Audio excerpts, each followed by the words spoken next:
a todas e todos. Esse é o Diálogo de Governo Aberto. E depois de uma semana conturbada com divulgação de dados de desmatamento e depois questionamento sobre esses dados até chegar à exoneração do diretor do INPE, a gente queria muito fazer uma discussão sobre o que é real, oficial nos dados de desmatamento no Brasil. E aí, para fazer essa conversa, esse diálogo, a gente pensou em dois grandes parceiros nossos, que é a Ana Paula, do ICV, e o Marcelo, do Imaflora, quem a gente agradece muito. E a gente quis chamar os dois exatamente para promover essa discussão, esse debate, e porque são duas pessoas e duas instituições referências no tema, né, que a gente aprende muito. Então, primeiro, é isso. Muito obrigado por vocês estarem aqui discutindo e produzindo esse conteúdo com a gente. E para começar, a gente sempre faz uma pergunta que é para que vocês se apresentem, né? Quem são vocês na fila do Governo Aberto? Então, se vocês puderem contar quem são, de onde vieram, aonde estão, para onde vão, a gente quer conhecer um pouco mais. Aí pode, se quiser começar, Ana. Claro. Bom, gente, boa noite. Primeiro, obrigada, Amanda, Laila, pelo convite. É sempre um prazer trocar ideia com vocês. A gente também aprende muito, né? Estamos nessas parcerias que só ajudam aí nos trabalhos. Bom, eu sou Ana Paula, sou gestora ambiental de formação. Trabalho há 6 anos no Instituto Centro de Vida, no ICV, que é um MOCIP, uma ONG socioambiental que atua com questões socioambientais na Amazônia e mais especificamente em Mato Grosso, né? No ICV eu lidero essa agenda de transparência ambiental, programa de transparência ambiental, que trabalha com disponibilização de dados e uso desses dados e produção de informações ambientais qualificadas para auxiliar na implementação de políticas públicas, sobretudo políticas florestais, né? Então, são 6 anos aí que eu moro, trabalho em Mato Grosso e tenho mergulhado nas questões territoriais que estão muito ligadas às dinâmicas de desmatamento no Brasil e que tem muita relação com produção de dados abertos e informações disponíveis à população. Ótimo. Marcelo? Boa noite, gente. Obrigado pelo convite aí do Instituto Governo Aberto, super parceiro nosso. Muito bom estar aqui falando com a Ana Paula, também outra grande parceira nossa nessa agenda do Governo Aberto na área ambiental. Bom, sou Marcelo de Medeiros, sou coordenador de políticas públicas do Imaflora. Eu sou bacharel em administração pela UFRN e tenho pós-graduação em mudanças climáticas pela UFPR. Trabalho diretamente na agência de governo aberto quando eu vim aqui para o Imaflora, então tenho 2 anos e meio, já aqui em Piracicaba, e nossa área de políticas públicas, ela trabalha especificamente com essa agenda de governo aberto, cada área de clima, floresta e agricultura. Então a gente faz muita pesquisa, advoga para abertura de dados, a gente faz cursos também para pessoas que trabalham na área ambiental para entender mais o conceito de governo aberto e como incorporar isso nas suas organizações. Então, todo nosso conjunto de atividades é acarretado no sistema de governo aberto, e aqui em Piracicaba a gente tem uma atuação muito forte via Observatório Cidadão de Piracicaba, em que a gente faz a avaliação da transparência tanto da Prefeitura quanto da Câmara, e a gente faz boletins semestrais. Esse ano a gente conseguiu, em 2016, a gente fez uma proposta de parlamento aberto e esse ano foi aprovado, então foi o primeiro município do Brasil a ter essa proposta no nível local, então a gente tem uma incidência grande também aqui em Piracicaba. Excelente. Um dos nossos grandes desafios é também dialogar com quem não está em São Paulo, falando dessa pauta de governo aberto. É muito legal ouvir vocês dois que estão fora da cidade e que estão trabalhando no tema, seja na Amazônia, seja num município, mas enfim, que estão lutando pela abertura dessas instituições. Bom, para começar, acho que debater um pouco a questão dos dados de desmatamento, evidente que é a polêmica da semana já, né, há uma semana. E aí a primeira questão que vem para a gente que acompanha a transparência, acompanha dados, mas não é da área, é como que é feito o levantamento desses dados, né? Como eles são levantados, que tipo de sistema é usado, como que é feita metodologicamente, assim, o que vocês têm acompanhado, se vocês puderem explicar para a gente como que é feito esse processo.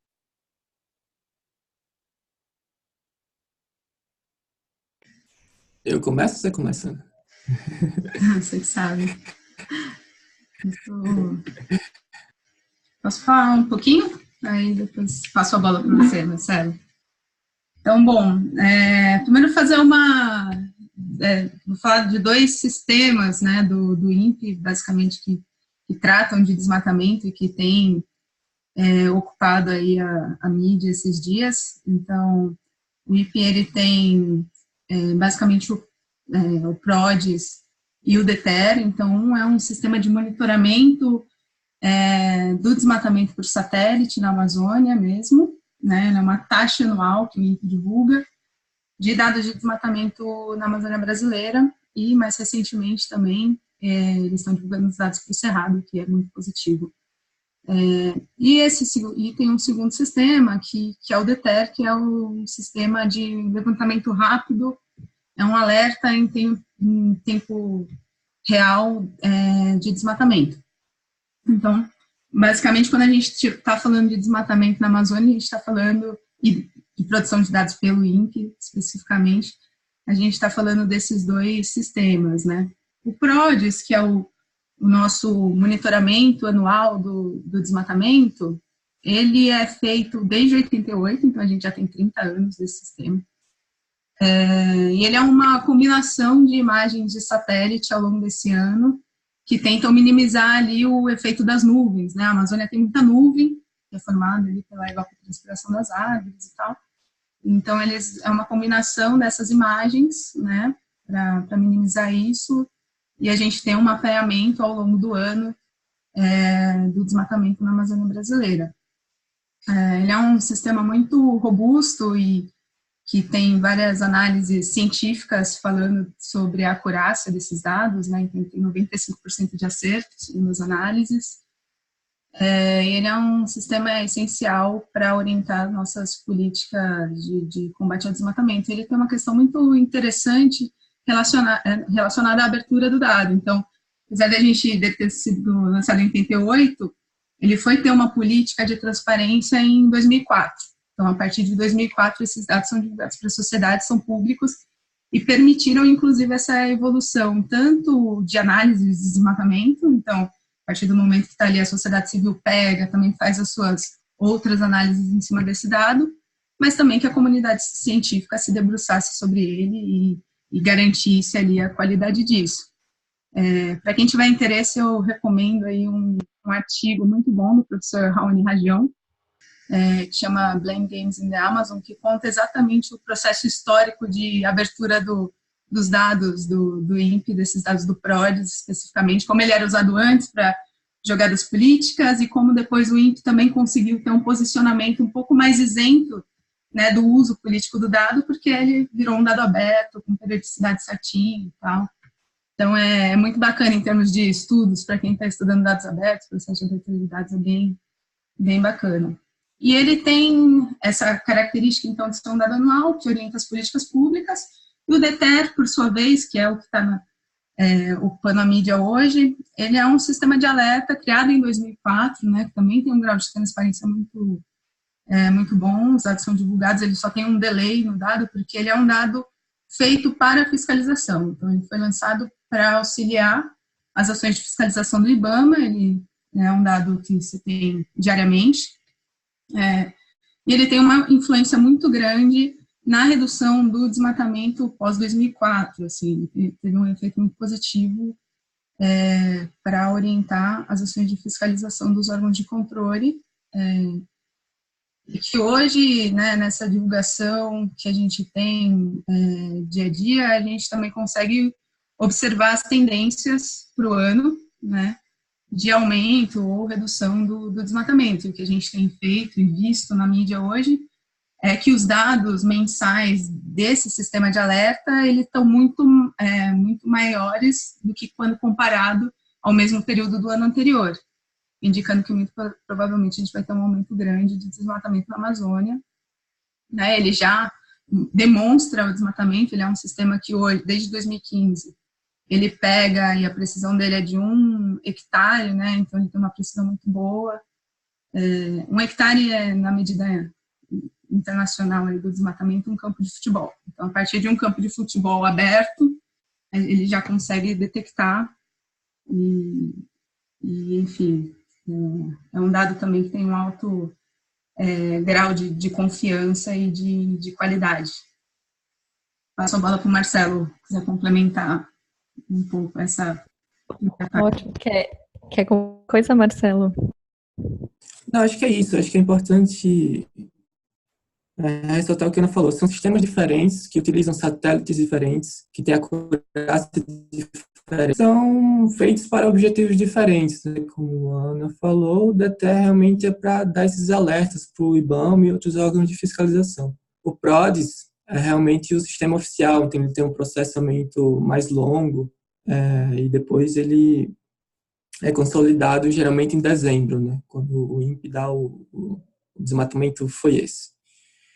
E, inclusive, esse foi um dos argumentos já entrando, botando o dedo na ferida, esse foi, inclusive, um dos argumentos do Salles, dizendo que o DETER não serve para isso, né? Não serve para dar o resultado.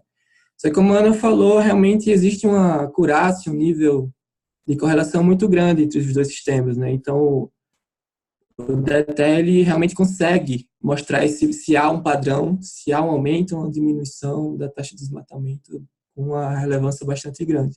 Só para vocês terem ideia, no ano passado, esses dados de alertas previam um desmatamento de 4.500 km², quando o PRODES foi dar o dado oficial, subiu para 7.500 km². Então, a nossa preocupação é, se o DETER já está dando esse número absurdo, imagine o dado oficial que vai vir em dezembro.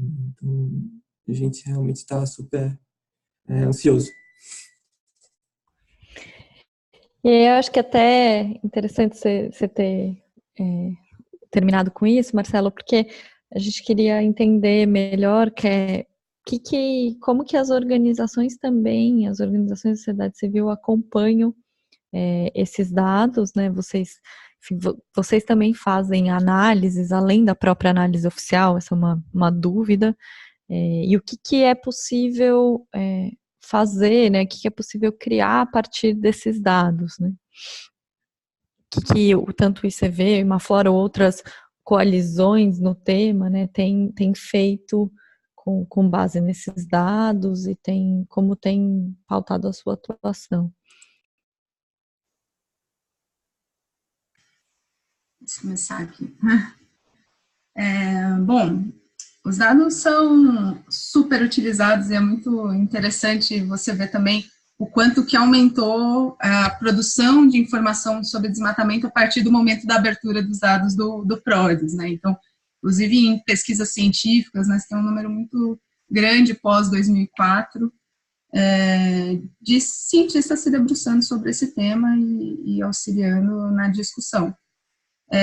Um pouquinho no trabalho do CV, a gente sempre qualifica os dados do PRODES, é uma prática anual nossa, qualificar os dados do PRODES para Mato Grosso. Então, a gente olha onde caiu esse desmatamento, quem seriam os responsáveis, né? A gente cruza isso com outras bases de dados, vê, caiu em unidade de conservação, terra indígena, propriedades privadas, se são propriedades privadas, se elas são grandes, são médias. E um dado que a gente produz, graças também a uma transparência ativa da Secretaria de Meio Ambiente Estadual, que divulga os dados de autorização de desmatamento, então a gente olha sempre quanto desse desmatamento foi ilegal.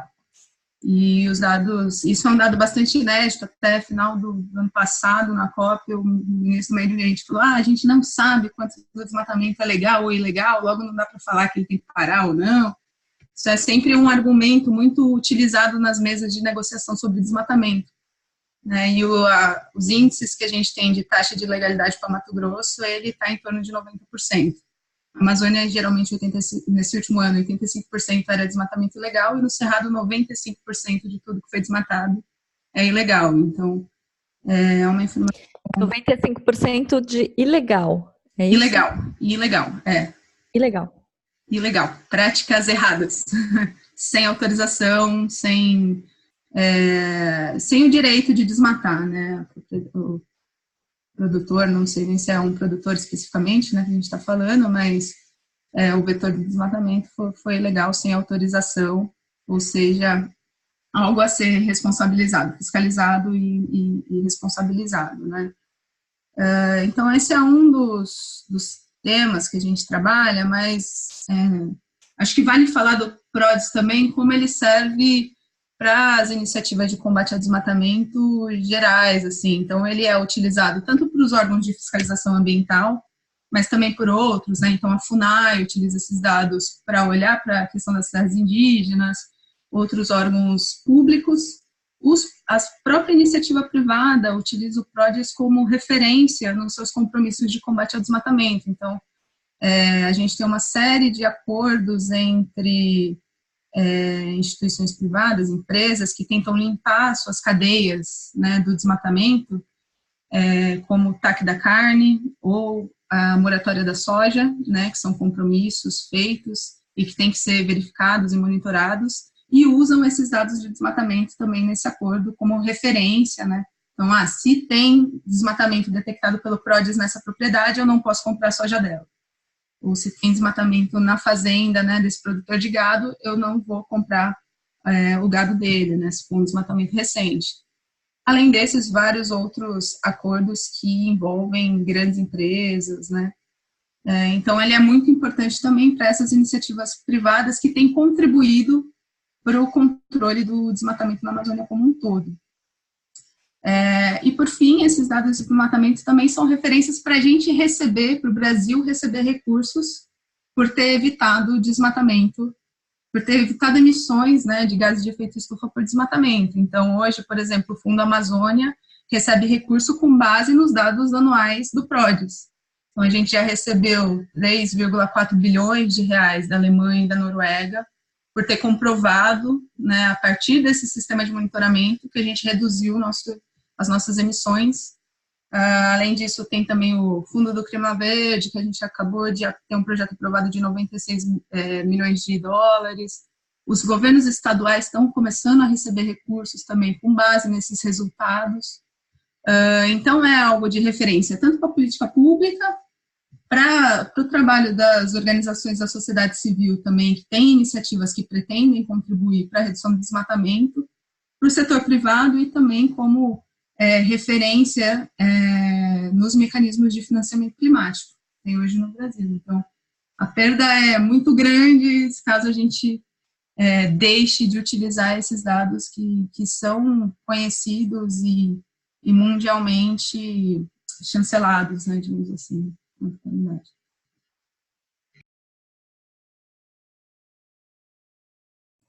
Bom, aqui no Imaflora, nossa área, a gente acompanha muito essa abertura de dados, fazendo basicamente pesquisa e relatórios de avaliação. Então, em 2017, a gente fez uma pesquisa inédita que avaliou as 15 principais bases de dados socioambientais do país.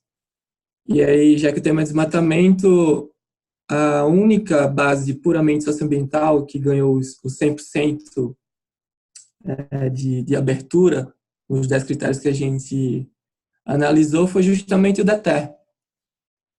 Então, das 15, duas bases foram 100% consideradas abertas, né, de acordo com os principais critérios utilizados internacionalmente. Um deles foi o orçamento público, não é uma base de dados puramente ambiental, mas a gente analisou algumas bases de dados que são importantes para a gestão pública digamos assim, ambiental que ganhou o 100%, digamos assim, de abertura foi justamente o DETER. Então, acho que isso é importante ressaltar que o INPE, ele tem um histórico muito grande, assim, de abertura em relação às suas bases de dados. No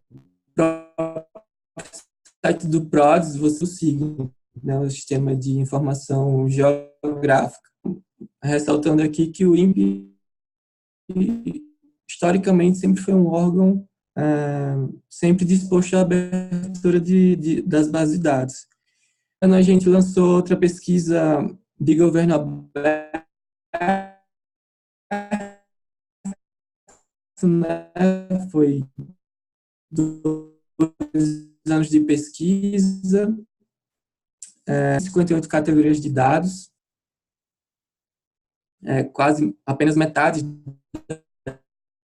elas estavam abertas integralmente, então a gente faz essa análise. E, recentemente, a gente fez um estudo avaliando os planos de dados abertos de 6 órgãos socioambientais. O INPE não entrou nessa análise, mas só para demonstrar que a gente utiliza, a gente avalia tanto os instrumentos, como os PDAs, quanto a própria abertura da base de dados, né? Então, a gente vai lá na base de dados, ver se ela está completa, se está atualizada. Então, a gente faz esse monitoramento bem detalhado. Essa pesquisa que a gente fez há 2 anos atrás, a gente vai replicar, provavelmente vai lançar em fevereiro, março, para dar 1 ano de governo Bolsonaro, que a gente acha que é um tempo considerável para realmente avaliar se houve retrocesso ou não nessas principais bases de dados. E basicamente é isso. Então, a gente monitora fazendo essas pesquisas. A gente, assim como o ICV e outras ONGs, a gente trabalha muito também pelo advocacy dessa abertura das bases de dados, né? A gente está falando muito do dado do desmatamento em si, mas é muito importante abrir os dados do que causa o desmatamento. Então, o setor madeireiro, a guia de transição animal, que é a atividade da pecuária. Então, a gente tem esse advocacy também para abertura de dados desses drivers, né, que a gente chama.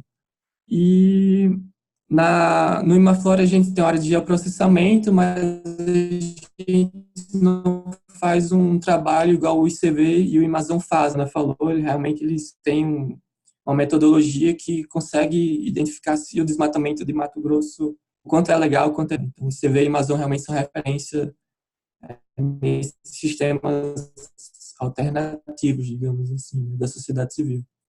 O Imaflora utiliza esses dados, como a Ana falou, participar do grupo da pecuária sustentável, moratória da soja, esses grupos de trabalho, digamos assim.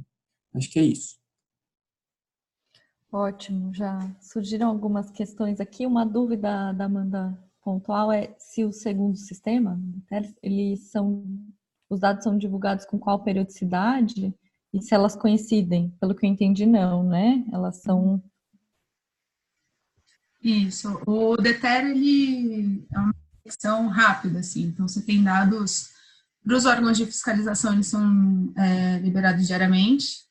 Para a sociedade como um todo, tem um delay, se eu não me engano, são 2 dias, né? Para evitar ter qualquer impacto na ação de fiscalização, porque a função do DETER é justamente coibir o desmatamento, impedir que ele avance, né? Conseguir ter uma atividade de fiscalização que chegue no momento que ele está acontecendo e impeça isso, né? Diferente do dado do PRODES, que ele é um dado anual, que ele já não serviria para essa ação de contenção da ação, no caso, mas serve para entender qual que é a dinâmica de desmatamento, como que ela se distribui no território e como que a gente pode estruturar políticas para conter isso. Eles não são a mesma periodicidade, mas geralmente o PRODES ele vai de agosto de um ano até julho do outro ano, né? Que a gente chama de ano PRODES, né? Assim que a gente conta o ano. Geralmente o pessoal também faz análises do TETER, juntando todos os anos e vendo quanto que foi que deu de área desmatada naquele período, geralmente para ter também essa previsão do que deve aparecer no dado anual. Como o Marcelo comentou, o dado do DETER, historicamente, é subestimado em relação ao dado que a gente vai ter no ano.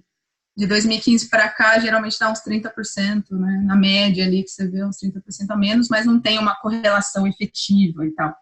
Mas a gente pode esperar dados anuais bem, bem alarmantes mesmo. E aí, acho que tem outras questões aqui, uma que a Amanda também colocou, que é tendo em vista a recente declaração da Alemanha, vocês veem como uma tendência à diminuição de organizações internacionais que apoiam as causas ambientais do combate ao desmatamento no Brasil, né? E esse impacto até que a Ana comentou, que vocês estão olhando da situação hoje.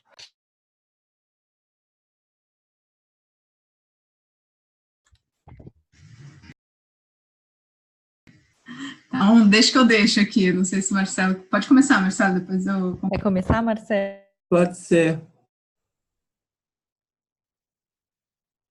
Eu acho que tem dois vieses. Realmente, por exemplo, o Brasil acabou de assinar o famoso acordo do Mercosul, né? A gente esperava que os países europeus fossem mais restritivos no acordo e, tipo, pressionassem mais o Brasil em relação a essa taxa de desmatamento. Teve algumas falas da Merkel, do presidente da França, por exemplo, mas o quanto isso vai virar prática, eu não sei.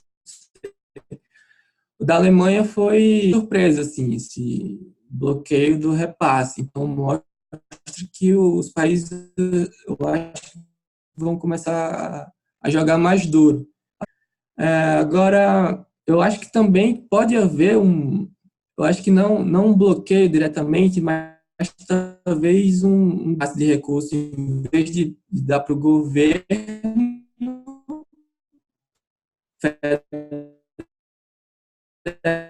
federal, esses países começarem a fazer acordos com estados. O Pará ia começar a fazer um roadshow com a Noruega para tentar captar recursos dele. E até mesmo esses países ou fundações internacionais, em vez de darem esses recursos para o governo federal, podem fortalecer as organizações da sociedade civil. Talvez. Então, mas realmente esse repasse direto para o governo federal. Num cenário otimista, né? Eu acho que acabou de ter toda uma campanha de defesa do Fundo Amazônia, ela está ocorrendo, né? Existe o risco desse instrumento, né? Acabar, a Alemanha é uma parte, né? Ela direciona uma parte do recurso para o Fundo Amazônia e a Noruega um outro tanto mais significativo. Então, eu acho que sim, tem um risco, assim, eu também vejo com um pouco de precaução. Acho que uma outra questão são os recursos que têm âncora na comprovação do desempenho de redução do desmatamento. Então, até o Fundo Amazônia, né, a gente recebe um tanto de recurso a partir do tanto que a gente deixou de emitir, né? E uma vez que o desmatamento aumente, a gente pode parar de receber esses recursos. O Mato Grosso acabou de receber pelo programa REN, que é um programa que boa parte do recurso vem da Alemanha e uma parte do Reino Unido, que é um RED, né, um programa de RED, recebeu 180 milhões de reais. Contudo, existe o que a gente chama de gatilho, né? Se o Mato Grosso passar de um tanto de desmatamento, ele para de receber o recurso. Então, esse é um risco muito eminente, assim, porque a gente está muito próximo de atingir isso, e se esse ano o gatilho está em torno de 1.700 km², ano passado foi 1.400 e pouco. Então, esse ano aumentar 300 km² não é grande coisa, e pelos dados de detecção aí de alertas, é muito provável que chegue lá, né? Então, esses são os riscos, né? Tanto dos países verem que, na verdade, o Brasil não está muito interessado em controlar o desmatamento, quanto a nosso desempenho em redução não ser efetivo e a gente parar de receber por isso, né? Super. A Silvia também fez uma pergunta aqui, que ela queria saber como se relacionam esses dados com a estimativa sobre o ponto de não retorno da Amazônia e se esse ponto também existe para o Cerrado.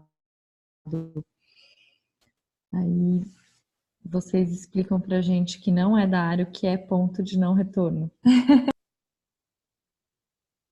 acho que ela se refere a um artigo, eu não sei se é do Antônio Nobre ou do Carlos Nobre, é um dos irmãos Nobre aí, recente, que ele tem uma teoria que diz que se o desmatamento acumulado da Amazônia chegar a 25%, ela vai passar por um processo de savanização. Então, né? Então, justamente esses dados do PRODES, principalmente do PRODES, né, o dado mais acurado social, ele, acumulado, se não me engano, está 19% ou 20%. Então, a gente já está caminhando para esse ponto de não retorno. Se não me engano, ela pode explicar melhor, mas, ao contrário do que as pessoas pensam, a Amazônia ela não tem um solo tão... A riqueza dela é justamente da sua biodiversidade.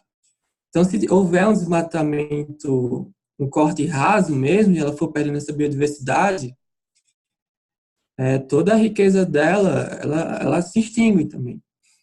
Então, o irmão, o autor do artigo, ele fala que se a gente chegar a um determinado ponto, não tem como voltar atrás.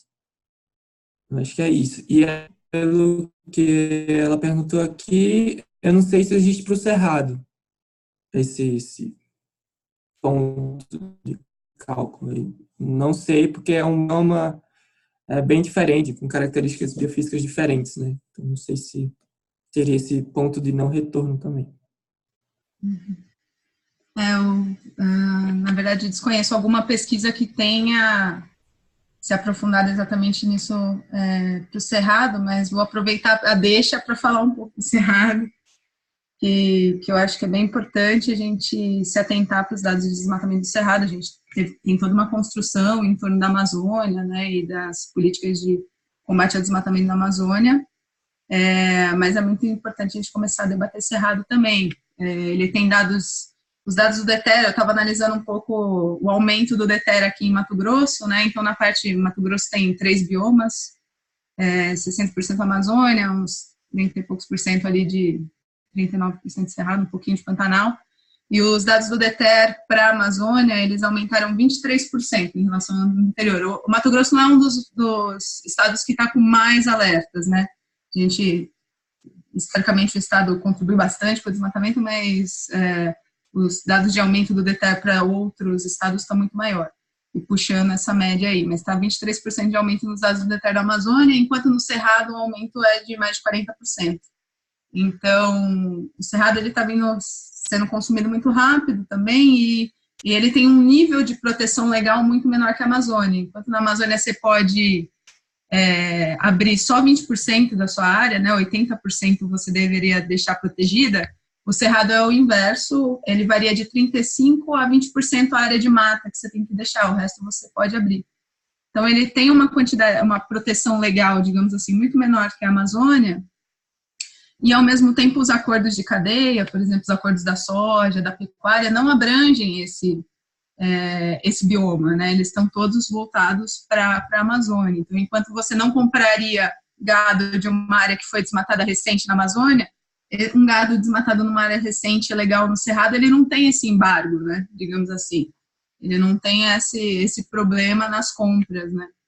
E a gente tem taxas de desmatamento elevadíssimas, sobretudo na região do Matopiba, né, que é a região do Tocantins, Maranhão, Piauí e oeste da Bahia ali, né? Então, com certeza eu acho que a gente precisa aprofundar esses estudos sobre o que a gente está perdendo quando o Cerrado abre espaço aí para o agronegócio.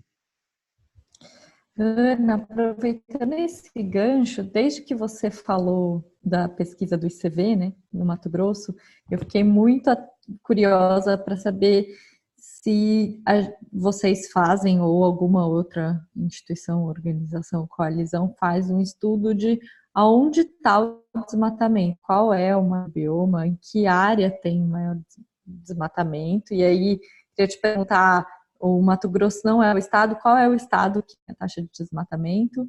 E se dá para saber no Brasil todo quantos por cento dessa taxa é ilegal, ou se Mato Grosso?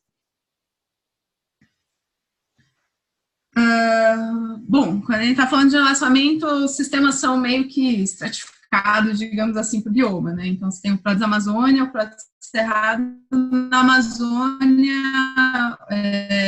o estado que mais desmata é o Pará, mas eu sempre falo, relativamente ao Pará, porque ele tem mais área de floresta, mas se você fosse pegar em valor absoluto é o Pará, porque ele tem mais área de floresta, mas se você fosse pegar em termos relativos, o Mato Grosso desmata mais rápido, digamos assim, que o Pará, porque a gente tem menos floresta e taxas de desmatamento tão altas quanto, né?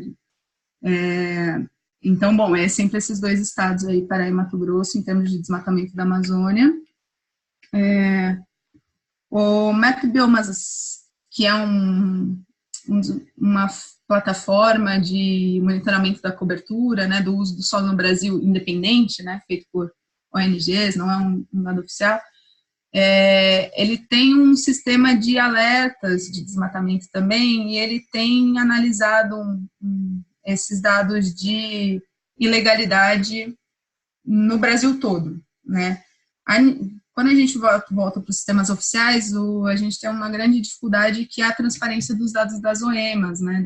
Que a gente chama OEMAs, que é os órgãos estaduais de meio ambiente, né? Porque a parte de autorização do desmatamento é responsabilidade delas, né? A gente tem uma descentralização da gestão florestal desde 2006, elas tiveram que se estruturar para fazer essa parte que é a autorização de desmate, a autorização de supressão. Só que as bases de dados não são públicas, né? Então, existe essa dificuldade de mensuração. O MapBiomas fez uma parceria com o IBAMA, ele tem acesso a alguns dados, e ele também chegou nesses índices de 95% dos alertas, não do desmatamento, mas dos alertas que eles estão verificando, são ilegais, né? São em áreas que não têm autorização para abrir. Então, muito provavelmente, essa deve ser a proporção em termos nacional aí, né? A gente chegou nisso para Mato Grosso e o MapBiomas Alerta não está fugindo muito disso. Então, enfim, mas é essa dificuldade, é o dado que os órgãos ambientais deveriam divulgar e que a gente não tem público, ou tem público, por exemplo, em tabela, né? Para a área ambiental, as informações que são tabulares, assim, não necessariamente representam muita coisa, a gente precisa espacializar, né? São informações espaciais, que a gente precisa ali ter a área, né, dela. Então, esse é um dos desafios para conseguir ter um debate mais qualificado sobre desmatamento, sobre legalidade e ilegalidade do desmatamento nos estados, né? Respondi, Laila, ficou alguma coisa de fora? Não, respondeu sim a dúvida. Aí a gente tem outras questões aqui que acho que tem muito a ver com um pouco o cenário, né, atual, que fala que a gente queria discutir, a importância dos dados abertos, vocês já disseram, né, um pouco dos usos, e aí a Vanessa só pediu, que ela falou que ela não entendeu muito bem, que o recurso que depende do desmatamento do Mato Grosso é doado para o governo, né? Uma dúvida em relação a isso, então um pouco desses benefícios da publicação dos dados. E a Silvia perguntou para vocês, né, no pior cenário, se começar a desmantelar o INPE, se a gente teria algum sistema backup que poderia continuar nos fornecendo esses dados. E aí um pouco do que você já estava falando, né, Ana, o papel dos governos estaduais, se eles podem legalmente atuar no combate se o IBAMA também tiver desmantelado. E aí eu acho que só, talvez, pegando o gancho, o que significa desacreditar de um dado público, de um órgão público, de um órgão que tem toda essa trajetória e que construiu essa política há tanto tempo, como vocês colocaram, né? Qual que é o impacto disso para o trabalho de vocês? E não só, porque eu acho que a grande discussão que a gente faz quando a gente fala de dados abertos e transparência, né? E o grande medo da transparência é ele evidenciar um problema real, mas deixar de ser transparente não significa que você resolveu o problema. Então, deixar de divulgar dados de desmatamento não significa que você deixou de desmatar, né? Então, o dado ele só evidencia uma realidade que, a partir dessa realidade, você cria política pública, né? Então, qual que é o impacto de você desacreditar ou mudar a metodologia, enfim, tudo que está por vir aí nessa questão?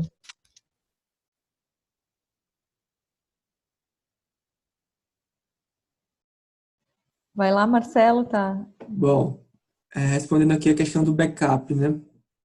Tive uma conversa, acho que com a WWF, a gente ficou com essa dúvida, porque os satélites que o INPE usa não são brasileiros.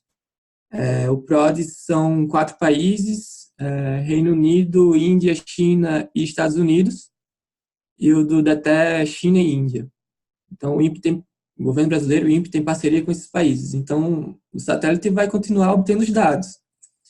A diferença é que esse dado vai chegar para o Brasil, só esses países que detêm satélites, enfim, como é que seria a publicação dessa informação, né? Então, acho que o monitoramento vai continuar, a diferença é que não vai ser repassado para o INPE. Então, talvez esse seja o backup aí.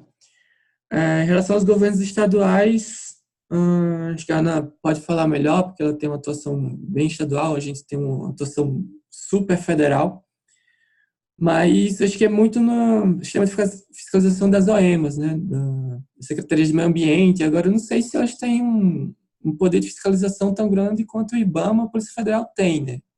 Acho que essa é uma questão, assim, preocupante, de delegar para os estados, somente para os estados, essa tarefa.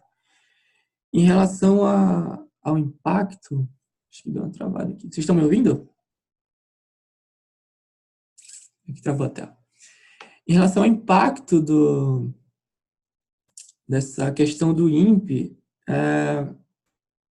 realmente é meio estranho, porque a gente já esperava que o governo federal atacasse as ONGs, os movimentos sociais, mas atacar o próprio governo é meio novidade, né? O INPE é super reconhecido internacionalmente, o Ricardo Galvão, o cara tem doutorado no MIT, então, sabe, os melhores cientistas estão lá. E aí o Bolsonaro fala que o INPE poderia estar a serviço das ONGs ambientalistas, sabe? Enfim, como acho que o pessoal do Observatório do Clima falou, né? Eles não tentam atacar a febre, eles estão querendo mudar o termômetro, né? E aí o Salles veio com a ideia de contratar uma empresa privada para criar um outro sistema de monitoramento, sabe? Para quê, meu? A gente tem um órgão público super qualificado, reconhecido internacionalmente, validado pela ONU.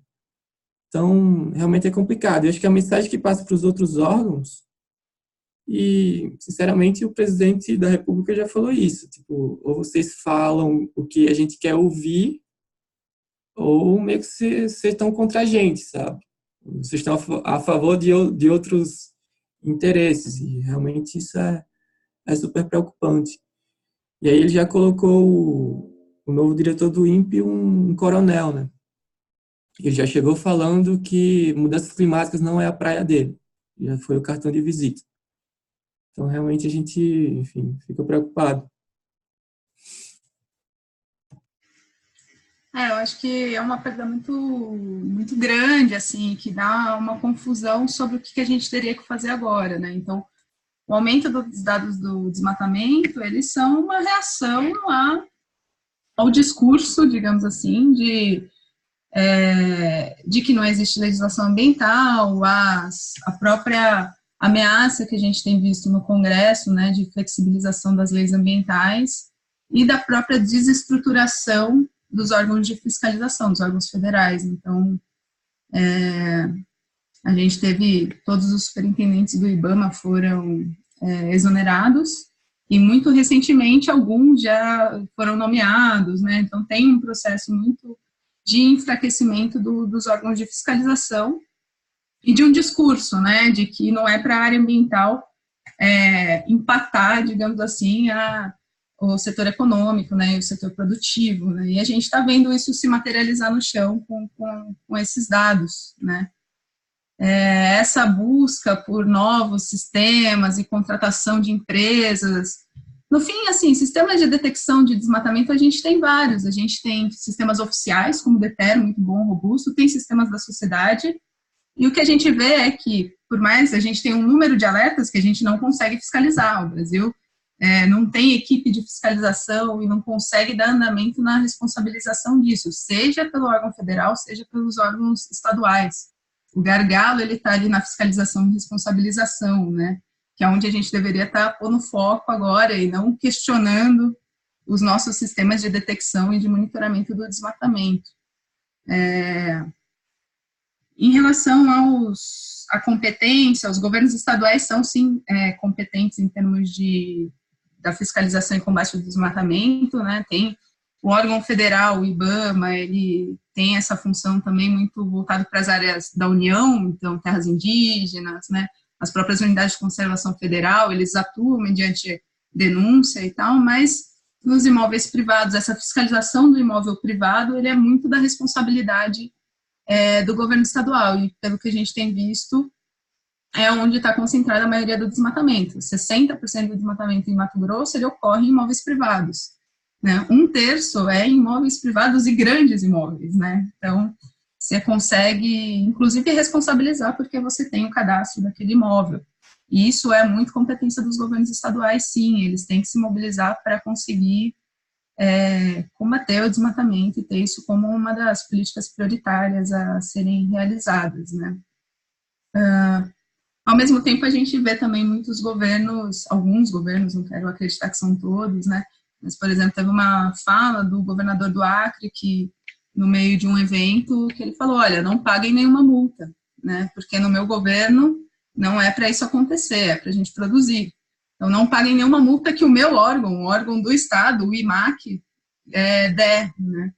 Então, é muito duro ver todo esse movimento, um movimento a nível federal de diminuição da capacidade de fiscalização, mas também isso sendo refletido por alguns estados da Amazônia também, né? Então, enfim, um momento não muito feliz em termos de combate ao desmatamento e que a gente vai ter que se fortalecer enquanto organização da sociedade civil para conseguir colaborar com isso, né? Para ter um pouco mais de resistência a essa flexibilização das leis e da fiscalização.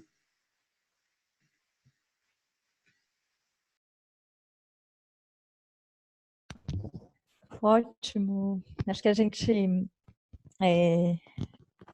tem uma outra discussão, acho que rolando dentro desse próprio tema, né, que é a mudança de metodologia também, que é não deixar de coletar a metodologia. Qual que é o impacto disso que vocês têm visto, né, que vocês imaginam também que possa acontecer, o impacto dessa alteração? E aí também queria ver se alguém, Amanda, Silvia, Vanessa, Natália, tem alguma colocação para a gente ir fazendo nossas ponderações finais. Não sei se a Van tá podendo falar, ela colocou aqui no chat, né? Como esse monitoramento ele vai continuar sendo registrado por satélite, e se eles vão criar, né, um novo sistema de detecção, entraria em confronto, e a gente tem uma disputa de narrativa, né?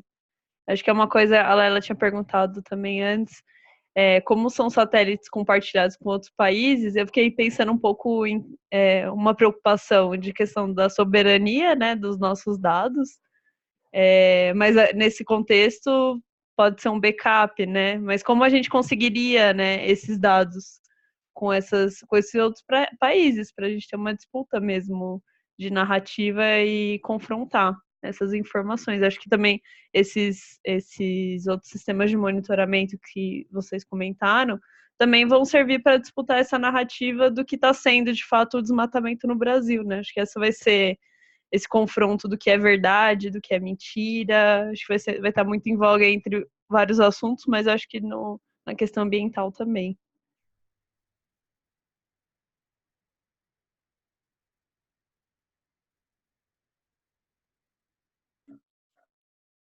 A Silvia colocou aqui também, pensando no pilar participação social do governo aberto, como vocês veem a possibilidade das populações de cidades e estados se mobilizarem e se engajarem nesse debate?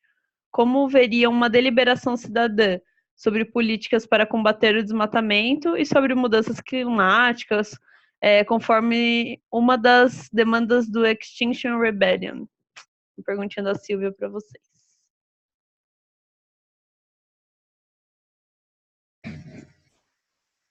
Bom, sobre metodologias, eu acho que hoje a gente já tem vários outros sistemas de detecção, né? Então, tem o SAD, que é um sistema de alertas também de desmatamento do Amazon, que é super reconhecido, ele é um sistema por radar, né? Que ele tem essa vantagem de você, da nuvem, não impedir que você olhe, né? Embaixo. Então, enfim, tem uma série de sistemas, eu acho que a grande perda é essa, né, na continuidade metodológica, né. O Brasil foi o primeiro país a ter sua metodologia aprovada pela Convenção das Nações Unidas, né, que a gente chama ONFCCC, né, porque ele tinha um sistema robusto que você permite monitorar, verificar e reportar a redução das emissões. Então, o Brasil é o primeiro país reconhecidamente e reconhecido por a sua metodologia de monitoramento do desmatamento. Então, eu acho que essa perda, né, desse trabalho que é o mais duro, mas com certeza a gente conseguiria ter outros sistemas de monitoramento que seja da sociedade civil ou, eventualmente, esses sistemas que eles estão dizendo que vão contratar para detecção, né, que a Planet, tem até estados como Pará que já contrataram. Mas o que eu reforço é isso, né, a questão não é um termômetro que meça 0,000, né, não são as casas decimais. Não adianta medir isso e dar chá de camomila para falar que vai passar a doença, né, então, de fato, trabalhar no controle do desmatamento, é para isso que esse é o foco, né, é um estado que queira combater, não que queira medir milimetricamente para não ter ação nenhuma, né, então, não adianta ter esses pesos tão desiguais, né, o sistema que a gente tem já é bom o suficiente, já dá informação suficiente para as políticas de fiscalização. Ou usar o dado para justificar uma inação, né? Não agir em cima desse controle minucioso do dado. Exatamente, né? E eles não estão... E é isso, o INPE, ele saiu muito dessa posição do uso político do dado, né? Que ele antes estava, né? Quando o dado não era público, ele sofria tudo isso, né? Ele sofria o uso... Você vê que, por exemplo, os picos de desmatamento antes do dado ser público, eles seguravam a divulgação até eles ter um pacote de política para tratar. Então, nossa, o dado então foi super alarmante, mas olha, já temos aqui como que a gente vai tratar isso. Hoje ele não tem mais esse jogo político que antes estava relacionado à divulgação do dado do desmatamento. Então, na verdade, o que eles estão fazendo é tentar voltar, né? Não, então fala primeiro para mim, que eu que vou falar para a mídia, eu que vou escolher o melhor momento. Então, é quase que um voltar no tempo, assim, essa discussão, né, sobre a publicidade dos dados e o controle desses dados, né. E sobre como ter uma participação social relacionada, bom, primeiro eu acho que talvez a gente tenha que se engajar mesmo, né, no debate e exigir que eles também tragam, já que eles querem combater, também tragam isso com base científica, né? A gente tem base científica para segurar os dados do INPE, e não necessariamente para essas outras bases de dados que eles vão pôr na mesa, né? Então, mas sinceramente eu não sei, está muito na pauta, assim, né? Está muito um debate que está movimentando numa mídia bastante de massa, né? Falando, acho que desmatamento é um tema que move, que geralmente vai para a mídia, mas não nesse nível das metodologias de detecção, né, digamos assim. Mas estou querendo ouvir sugestões, na verdade, de como participar e influenciar nisso, né. Teve várias notas públicas em apoio do INPE, né, várias instituições se mobilizaram, o Ministério Público também fez uma nota de apoio e reconhecimento dos dados, mas não tenho certeza se isso influencia muita coisa nesse nosso governo federal aí, né?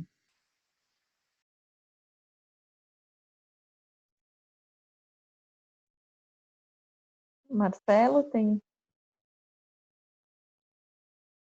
Acho que a Ana falou praticamente tudo aí. Acho que a perda de uma possível troca da metodologia do INPE é isso. Acho que a gente está vivendo numa fase muito de fake news, disputa de narrativa, e o dado do INPE é o dado oficial, a gente não contesta ele. Inclusive, a gente utiliza como referência, a sociedade civil utiliza como referência, a gente tem outros sistemas de monitoramento alternativo, enfim, que a gente acha importante, mas é uma perda gigantesca. E aí, enfim, provavelmente, se houver outra metodologia, o governo, enfim, vai desenhá-la para, enfim, mostrar o dado que o governo quer que seja passado, né? E aí, qual vai ser a confiabilidade desse novo sistema, né? A gente já vai ficar com o pé atrás, óbvio. Empresa privada, enfim. Então, é uma perda, de fato, gigantesca. Em relação à participação social, eu acho que o primeiro ponto é as pessoas se capacitarem, estudarem. A gente está vendo uma era de fake news gigantesca, que mudanças climáticas não existem, enfim. Então, a gente está começando a regredir no assunto novamente. Então, acho que o primeiro passo é isso. Aqui em Piracicaba, por exemplo, a gente vai começar a fazer um plano de mudanças climáticas para o município. Então, no próximo ano, a gente vai fazer workshops, visitas às escolas, para fazer um plano construído com participação popular. A pauta de gênero, inclusive, vai entrar fortemente. É, como é que as mudanças climáticas impactam as mudanças climáticas de uma forma diferente dos homens. Esse foi até um requisito que o financiador impôs para ceder parte do recurso para fazer o plano. Então, a gente vai trabalhar fortemente junto com a população. O produto em si, acho que o processo é mais importante, né? Explicar as climáticas,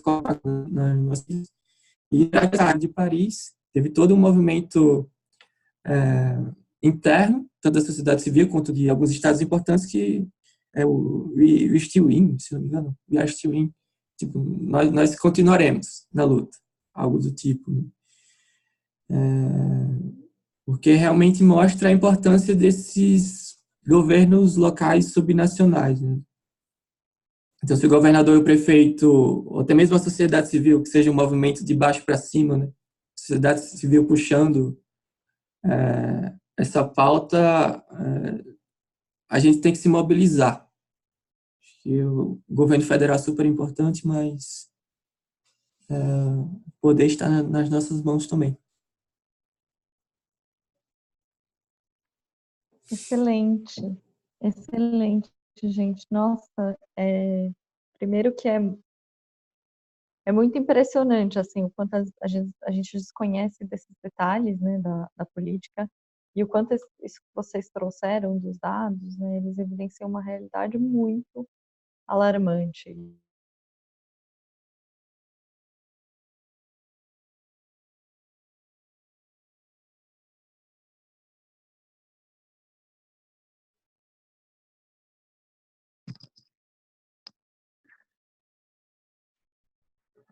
Dá uma dimensão ainda maior do, do, do risco que a gente está correndo, né? Mas acho que foi muito legal a Silvia provocar essa questão do governo local, porque acho que talvez a saída esteja exatamente aí. A Silvia é do Delibera Brasil e trabalha com processos de participação local, não só, né, mas com metodologia de domínio público.